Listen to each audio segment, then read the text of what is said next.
स्वागत आहे तुमचं आपल्या चॅनलवर। आज आपण सेकंड जनरेशन म्हणजे जे इंट्रायुट्राइन डिव्हाइस चालू केलं होतं त्याच्यामधलं आपण फर्स्ट जनरेशन बघितलं। आता आपण बघणार आहे सेकंड जनरेशन।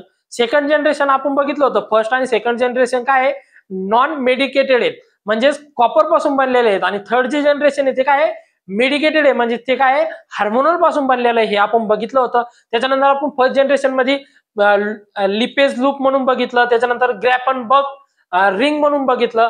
तर आज आपण बघणार आहे सेकंड जनरेशन। तर सेकंड जनरेशन मध्ये बघू काय काय येतंय। हे नॉन मेडिकेटेड आहे, त्याच्यामध्ये बघा कॉपर कंटेनिंग इंट्रायुट्राइन डिव्हाइस कोणते कोणते येतात ते, आणि हार्मोनल इंट्रायुट्राइन डिव्हाइस ते कोणते कोणते येतात ते, असे आपण दोन वेगवेगळे केलेले आहेत।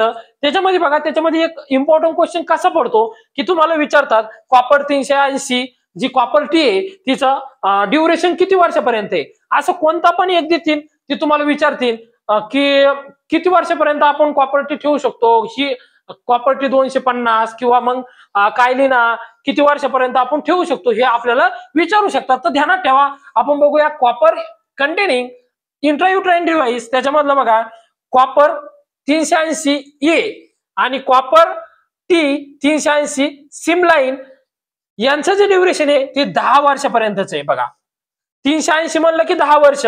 त्याच्यानंतर मल्टीलोड कॉपर टी 375 ती 5 वर्षापर्यंत। 380 मधून 5 वर्ष कमी केले, 375 5 वर्ष पर्यंत यूज करतात। त्याच्यानंतर कॉपर टी 250 3 वर्ष, नोवा टी 3 वर्ष, कॉपर टी 200 3 वर्ष। फक्त ध्यानात काय ठेवायचं, 380 जे आहे त्या 10 वर्षासाठी, 5 वर्ष कमी करून मल्टीलोड जी कॉपर टी 375 आहे ती 5 वर्षापर्यंत यूज करतात। त्याच्यानंतर बघा इंट्रायुट्राइन डिव्हाइस कोणते, हार्मोनल इंट्रायुट्राइन डिव्हाइस कोणते कोणते येतं।